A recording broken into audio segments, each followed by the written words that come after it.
오늘 성경 말씀은 어마어마하게 부담이 되는 말씀입니다. 첫 번째로 주님이 화평을 주러 온 걸로 생각지도 마라. 화평이 아니고 검을 주러 왔다. 두 번째로 가족 간에 불화하게 하려 왔다. 사람이 원수가 자기 집안 식구다. 아들과 딸과 부모보다 하나님을 더 사랑해야 된다. 십자가 지고 나를 따르라. 자기 목숨을 얻는 자는 잃고 목숨을 버려야 얻는다. 듣기만 해도 소름이 돋을 만큼 어렵습니다. 우리가 원하는 바하고는 전혀 상관이 없는 쪽으로 예수님 말씀을 주고 계세요. 근데 이 말씀을 듣는 분들이 제자들이죠.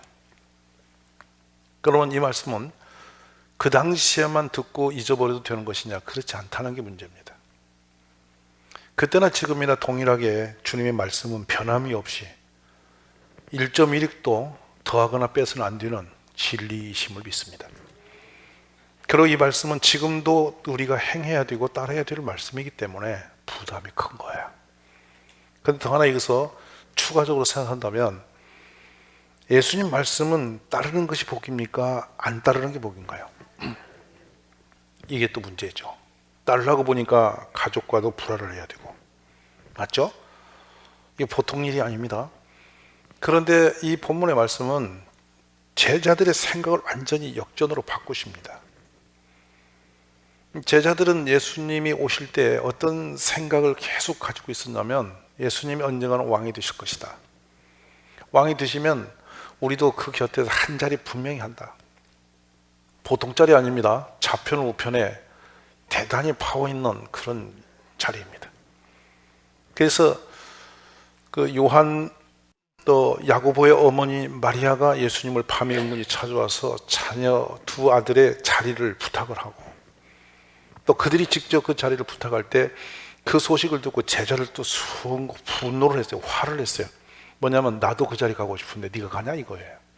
전부 모든 제자가 예수님 말씀을 듣고는 있지만은 결국은 예수님과 함께 한건 하고 싶은 생각이 다 들어있어요. 오늘도 교회에서 딱 들어왔는데 화평이 아니라 우리가 불화가 있고 예수님의 검이 내 삶에 들어오고 가족끼리 또 문제가 일어나고 이런 것을 해야 된다라고 받아들이면서 아멘 좋습니다 이럴 사람 아무도 없을 거예요. 그렇지만 이 본문의 말씀은 복음이 이 땅에 땅끝까지 전파되는 데에 유익하게 힘을 얻었던 말씀이라는 사실이에요. 초대교회 제자들은 이 말씀을 준행했고 또 수많은 선진들이 이 말씀을 따라 살아면서 복음을 들고 살았기 때문에 오늘 우리에게 예수님의 생명의 구원 역사가 일어난 거예요. 외면하지 마시고 걸러듣지 마시고 그대로 우리가 아멘 할 수 있기를 간절히 원합니다. 자 보십시오. 예수님이 7절에서는 가면서 전파하여 말하되 천국이 가까웠다 하라. 8절에 가면 병든 자 고치고 죽은 자 살리고 남의 환자 깨끗하게 하고 귀신을 쫓아내고 너희는 거저받았으니 거저주라. 여기까지 엄청 좋아요. 막 고쳐지고 살아나고 회복되고 너무 좋아요. 너희 전대 금이나 은이나 동도 가지지 마라. 여행을 위해서 배낭도 두벌옷도 갖지 말고 신도 지팡이도 갖지 마라. 일꾼이 자기 먹을 것을 받은 것이 마땅하다. 아멘도 안 하시죠? 이제 상관이 없으니까 아멘 안 하시는 거예요. 그러니까 충분히 이 말씀이 우리에게는 큰 은혜가 된 것입니다. 근데 예수님이 16절에 가서는 양을 이리 가운데로 보낸 것 같다. 그래서 너희는 뱀같이 지혜롭고 비둘기처럼 숨겨야 되더라. 그리고 나서 17절에 가니까 좀 더 심해집니다. 사람들을 삼가라. 조심해라. 그들이 너희를 공에 넘겨주겠고 그들이 회당에서 채찍질할 것이다. 결국에는 제자의 길로 복음을 들고 가는 것은 점점 어려움이 있을 것이 강도가 진해져 가고 있어요. 22절에 보면 너희가 내 이름으로 말미암아 모든 사람에게 미움을 받을 것이다.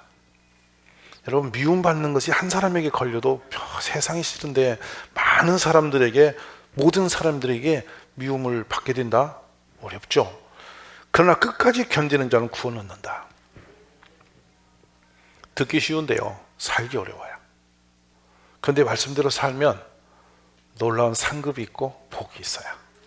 자, 그래서 이 말씀을 우리가 도전하면서 이렇게 살아봤으면 좋겠어요. 결국에는 이 환경적인 문제가 밖으로 있었는데 이제 오늘 말씀은 어디로 가냐면 내 내면의 문제입니다. 조금 전까지는 밖에서 공격을 할 것이고 이렇게 저렇게 역사가 있어요. 많은 사람들로부터 어려움당해. 근데 문제는 이제 너 문제라. 내 안에서 생활로서 네가 어떤 고백 속에 어떤 정신과 어떤 생각을 가지고 어떻게 살아야 되는지 이것에 대해 말씀을 주세요.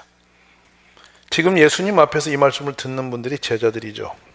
그분들을 우리는 사명자라고 합니다. 사명은 뭐냐면 하나님께서 어떤 하나님이 하실 일을 맡겨서 하게 하신 사람들이에요. 그것을 붙들고 사는 사람, 그게 사명자죠. 교회는 두 종류 분들이 있어요. 다 물론 사명자들이에요. 그러나 평신도로서 그냥 교회에서 은혜 생활하면서 교회를 섬기며 사는 분이 있고요. 오직 예수님을 위해서 그 일생을 거기다 드려져 버린 제물이 되어 사는 사람이 있는 거예요. 이분들이 오늘날 목회자들이라고 볼 수 있어요. 레위 족속들입니다. 세상 걸 접어놓고 오직 주님을 위해서만 살아야만 되는 사람들이죠. 택함 받아진 성직자라고 말할 수 있습니다. 그렇다면 이분들은 다른 사람은 모르겠어요. 그러나 어떻게 됐든 이분들만큼은 오늘 본문의 말씀이 심각하게 자신의 삶으로 들어와야 돼요.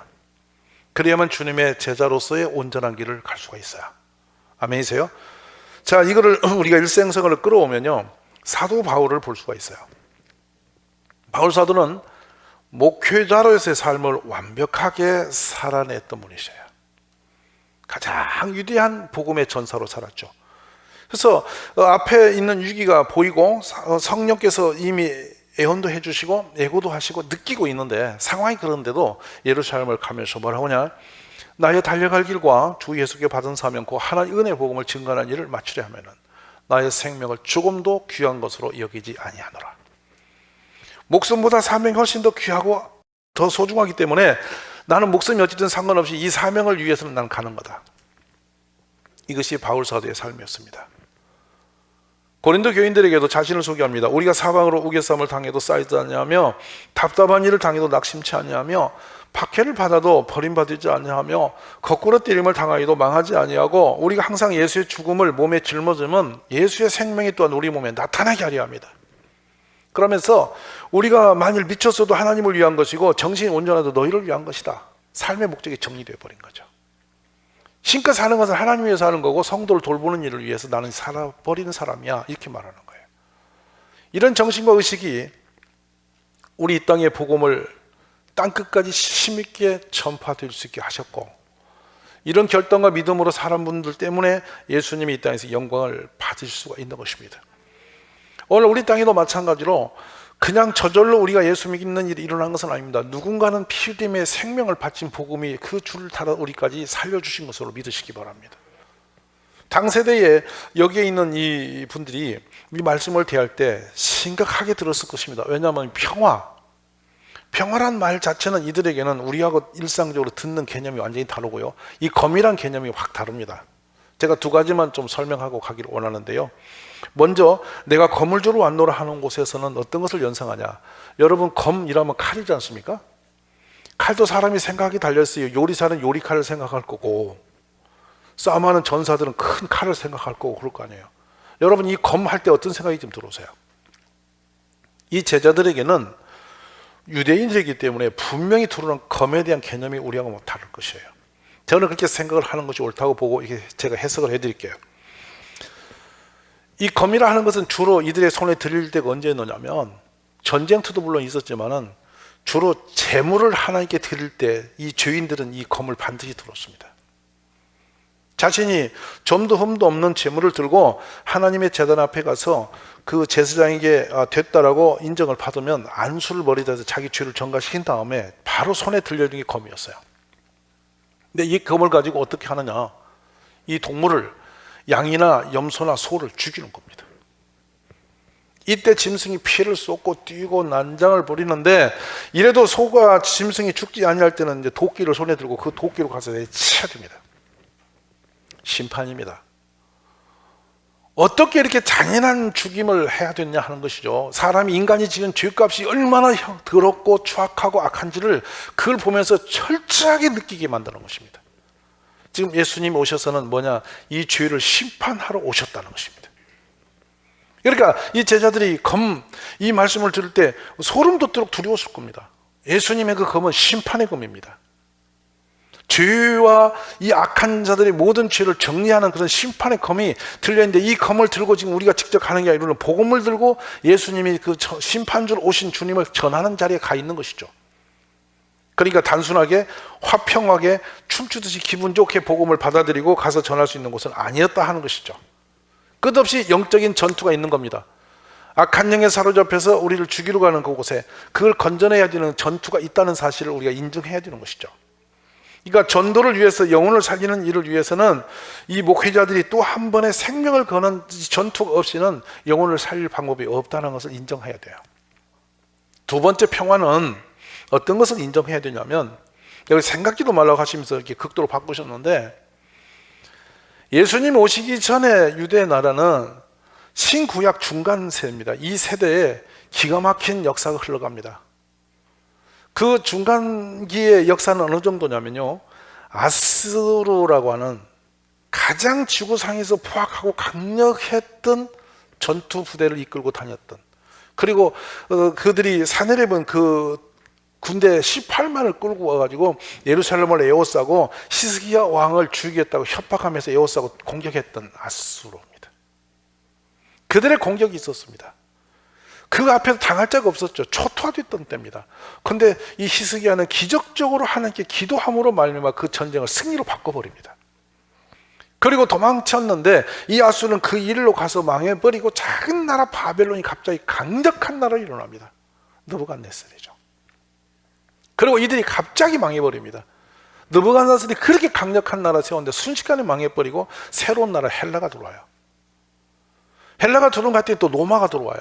이 지구촌에서 가장 전투지였고 맹렬했고 포악스러운 나라들이 계속 급등이 일어난 것입니다. 그때 페르시아가 또 일어나고, 이 사이에서 이스라엘 백성들은 피지배 국가로서 이리 붙어도 당하고 저리 붙어도 당하면서 계속 유린당하고 잡혀가고 짓밟히는 그런 치욕적인 역사를 계속 거면서 안식이 없었던 민족들입니다.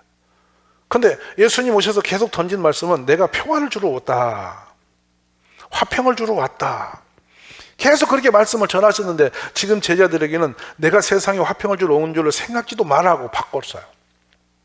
얼마나 제자들이 혼란했겠습니까?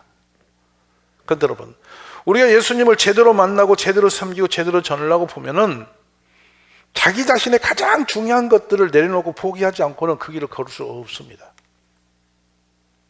오늘날 교회 여기는 어디 있느냐면, 내면적인 하나님의 사람이라고 택함받은 종들이 지금 자신의 모습들이 과거에 하나님을 위해서 올곧이 드려졌던 그 당시의 그 모습들이 사라져가고 있다는 데 문제가 있는 것이죠. 기본적인 복음의 그 근본적인 문제들이 지금 너무도 희석되어서 가고 있다는 것이에요. 모든 사람들이 꽃길은 좋아합니다. 그리고 종종 듣는 것이 뭡니다? 가족사역 이러면서 이 성경과 위반된 것이죠. 가족을 내버리는 게 아니지만 주님을 우선순위 놓다면 가족을 돌볼 겨를이 없죠. 결국에는 가족은 희생이 되는 겁니다. 왜 희생이 될 수밖에 없냐면, 주님을 우선시하고 복음을 우선시하다 보면 가족은 저절로 희생이 되어지는 것이죠. 그래서 보면 그렇습니다. 예를 들어 목회자의 가족이 목회자의 남편으로서의 사랑을 받고 아빠로서의 사랑을 받고 잘 보호를 받고 안전하고 행복하고 이렇게 누릴 방법이 전혀 없습니다. 왠지 아십니까 여러분? 한 아이가 교회, 여러분 우리 교회 예를 들어서 10명의 아이가 있을 때에 목사가 자기 아이를 이뻐하고 좋아하고 사랑하고 손붙들고 다니고 이렇게 되면은 아빠 없는 아이는 버림을 당합니다. 항상 목사의 손은 약한 쪽으로 가 있어야 되고 마음은 약한 쪽에 가 있어야 됩니다. 그러다 보니까 저절로 그냥 멀쩡하게 이쪽은 희생이 되어버리는 거예요. 지금 이 성경대로 살라고 보니까 그렇게 살 수밖에 없는 상황이에요. 가족도 마찬가지죠. 내 잘 먹고 쉬고 어우르고 같이 여행 다니고 같이 카페 가서 앉아서 서로가 눈 맞추고 그럴 시간이 목사는 없습니다. 그럴 시간이 있으면 성도를 돌보러 가야 하잖아요. 예수님을 섬기러 가야 되잖아요. 그게 저절로 자연스럽게 그저 이 하나님의 종으로의 삶을 사는 것은 세상 것을 포기하지 않고는 불가능한 것이죠. 이게 복음의 원리예요. 지금 주님이 그걸 말씀하고 계신 거예요. 근데 이렇게 사는 자체가 부담이 되고 어렵게만 느껴지고 너나 해라 우리는 못하겠다 식이 되어가는 것이 지금 한국교회의 모습이라는 것이죠. 이게 유익이라는 거예요. 결국엔 호의호식하고 세상 사람처럼 대접받고 와 이렇게 존경받는 자리가 아니라는 게 목사의 길은. 십자가를 지고 자기 자신을 부인하고 오직 예수님을 위해서 제물이 되어 드려지는 길을 걸으면서 세상의 미움을 받고 세상스러운 버림을 당하고 가족으로부터도 심각한 위험을 당하면서도 그 길을 걸을 수밖에 없는 거, 이것이 사명자의 길이라 하는 것이에요. 오늘 흔히 교인들이 표현합니다. 시험이 들었어. 여러분 뭘로 시험거리가 될까요? 여러분 감정이 상해서 시험이 들었습니까? 이웃에 그 집사님이 좀 불편하게 말해서 시험이 들었습니까? 교회 어떤 프로그램 속에서 여러분이 조금 외면당해서 시험이 들었습니까? 그런 성경적인 시험이라는 이름으로 걸어서는 안 될 것들입니다. 너무 창피하고 유치한 것들이죠. 진정한 시험은 하나님의 사람들이 하나님의 사람으로 살지 못하는 거 보면서 가슴 아픈 게 시험이에요. 이해하시기 바랍니다. 예를 들어 목사가 목사답지 못하게 사는 것 때문에 시험이 들어야 되고, 장로님이 장로의 값을 못하고 있을 때 그것 때문에 아픔이 되고 눈물이 돼서 기도가 돼야 되고, 이해되십니까? 권사님 집사님들이 그 이름값을 못하면서 하나님 영광 가질 때 그것이 시험거리가 돼서 울부짖고 엎드리는 것이 시험이라고요. 근데 왜 그런 것을 그렇게 편안하게 괜찮습니까? 근데 왜 개인적인 감정을 그렇게 도드라지게 높이 올리고 시험이 듭니까? 성경의 기본을 보시란 말이에요. 우리의 눈물이 슬픔이 어디 와야 되냐면, 하나님의 사람들이 하나님의 세워진 그 직분의 이슈에서 그 몫을 못하는 것이 슬픔이 돼야 돼요. 그것이 애통함이 돼야 되고, 그런 마음들이 우리에게 절절히 올라오고 그것이 기도가 되고 눈물이 되어지면은요, 그때부터 하나님의 나라는 영광을 받으시는 거예요. 근데 어떻게 그런 진리는 다 달비려치고 쓸데없는 것에 그렇게 민감하게 움직이는지 모르겠어요. 우리 주님을 제대로 만나면 여러분 진정한 평안이 옵니다. 그게 어떤 것인지 아세요? 귀신 들렸던 사람이 주님 만나고 평강이 왔습니다. 나병 환자가 고침을 받았어요. 새 사람이 되었어요. 세상에 조롱받던 세리들이 변화가 되어 새 사람이 되었어요. 제자가 되었어요. 간음 현장에 잡혀온 여자가 새로운 사람이 됩니다. 돌 맞아 죽을 사람이 새 인생이 열려요. 남편을 단식 바꿨던 사마리아 여진이 예수님 만나니까 새로운 사람이 되었어요. 다 괜찮아요. 그런데 문제는 뭐냐? 주님의 일꾼으로 택함 받은 사람이 그 몫을 못할 때는 이런 일이 안 일어나는 거예요. 이게 문제란 말이에요. 저나 우리 동일교회 가족 여러분, 오늘 이 말씀이 심각하게 우리의 찔림이 되고 도전이 되어지기를 저는 원하는 거예요. 완벽하게 살 사람 없고 완벽하게 일어날 사람 아무도 없어요. 주님 앞에 평가받을 때 점수 많이 붙을 수 없어요. 그렇지만 적어도 그렇게 살아야 된다는 의식과 생각을 가지고 몸부림을 해야 할 거 아니겠냐, 씨름을 해야 할 거 아니겠냐. 그래서 그렇습니다. 호의호식할 때 사람들에게 박수받을 때 부끄러워할 줄 알아야 되고, 큰일 났구나 걱정할 줄 알아야 될 거 아니냐, 목사라면. 근데 어떻게 사람 박수기에 목이 말라 있노? 왜 세상이 더 번쩍거리는 게 그렇게 목말라 있노? 왜 좋은 거 번질거리는 거 못해서 그렇게 힘들어하나? 주님의 말씀대로 못 사는 것이 힘이 들어야 할 텐데, 인간적인 방법으로 못하는 것이 힘이 들어 있는 것이 이 세상이 되었다면 이 교인의 심각한 위기 아니냐 이 말이에요. 오늘 우리가 이런 부분에 대해서 가서 말임이 있기를 주의 이름으로 간절히 원합니다. 우리는 주님을 위해서 살려고 부름을 받았고 복음을 전파하려고 우리가 존재하는 것이 교회의 역사인 것입니다. 그래서 항상 약한 자를 향해서 마음이 가고요, 어려운 이웃을 향해서 내줄 수 있어야 되고요, 병든 자가 있으면 같이 아파해야 되고요, 상한 자 있으면 같이 슬픔을 짊어지는 것이 교회거든요. 우리 개개인이 잘 먹고 잘 살려고 교회 다니는 아니라는 것이 복음의 진리인 것입니다. 오늘 우리가 이 말씀이 새롭게 우리 안에 다가와지기를 간절히 축원합니다. 그래 사람의 원수가 자기 집안 식구니라 이렇게 말씀하신 것이 상당히 따갑게 들리는 말씀이죠. 다 균형을 갖추고 이룰 수 있는 사람은 아무도 없어요. 아마 저는 생각합니다. 참 부실하고 모질하지만요, 제가 세상의 모든 걸 종결하고 딱 서서 제일 미안하고 제일 짐이 든 사람이 가족이에요. 왜냐하면 그들을 위해서는 돌봄이 제가 없었고 돌볼 수 있는 마음도 여유도 갖지 못했으니까요. 참 이게 슬픈 것이죠. 인간으로 슬픈 거예요. 그러나 더 큰 영광이 있기 때문에, 더 위대하신 주님을 바라보고 살았기 때문에, 그 가치가 존귀하기 때문에 개인적인 이런 것들을 능히 내려놓을 수가 있는 것입니다. 여러분, 교회가 살아나려면 지금 이 말씀의 원리로 다시 돌아가야 됩니다. 이 기본이 돌아서 기본으로 가지 못한다면 한국 교회는 미래에 아무리 세월이 좋아져도 희망이 없어요. 교회는 본질로 돌아가야 되는 거예요. 이걸 이해하시기를 간절히 원합니다. 우리가 오늘날 왜 그러냐? 인간적인 방법을 자꾸 가져가는 것이 문제라는 말이죠. 하나님이 하시도록 하시는 것이 역사인데, 우리가 하나님께 드려진 제물이 되면 우리가 하나님이 우리를 밟아버리겠습니까? 유면에서 그냥 가라앉혀버리겠습니까? 영광 받으시지 않겠습니까? 우리가 그걸 기대하면서 하나님 앞에 드려지는 산 제물이 되어지기를 기도하시기를 간절히 원해요. 기본이 부실해지면 이 땅의 모든 것은 다 무너지는 것입니다. 어느 위치에서 무슨 일을 하든지 간에 기본에 충실하면 살아남습니다.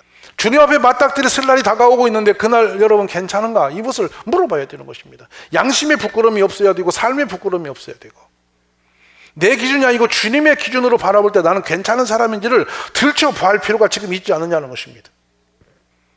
예수님은 제자들에게 분명히 설명하십니다. 누구든지 나를 따라오려거든 자기를 부인하고 자기 십자가를 지고 나를 따를 것이냐. 여러분, 내가 주님 때문에 지고 있는 십자가가 없다면 나는 지금 주님에게 끊어진 사람이에요. 이거 버림받은 사람이라고요.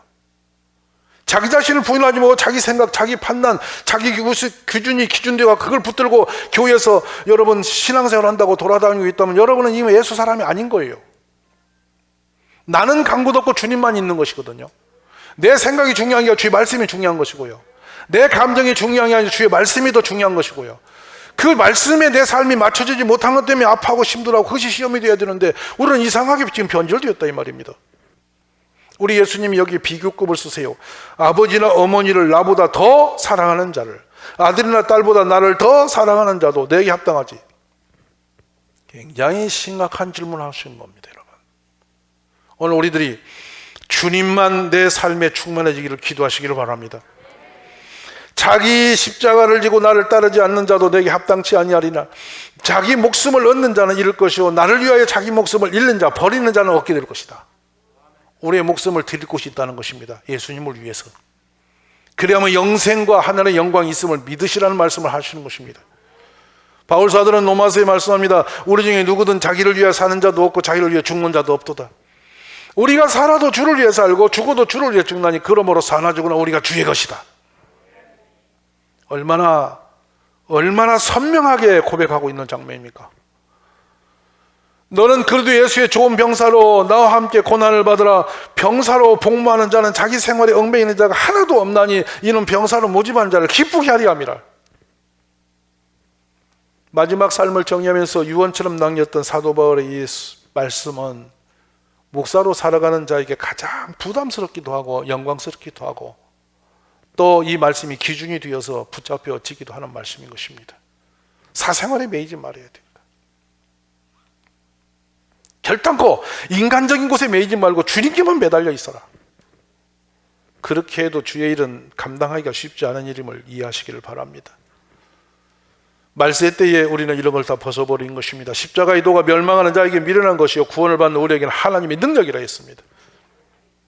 예수님은 요한복음 10장에서 선한 목자와 삭군을 구별해 놓으셨습니다. 사람들은 삭군이라는 말을 꿈에도 듣기 싫어합니다. 그런데 사는 모습을 보면 삭군처럼 사는 사람이 너무 많다는 것이 문제인 것입니다. 오늘 우리가 이 주의 말씀을 잘 새겨듣고 세상에 당한 고난이 문제가 아니라 내가 복음대로 살지 못하는 것이 문제임을 다시 한번 자극하면서 우리 모두 원리로 돌아가기를 간절히 원합니다.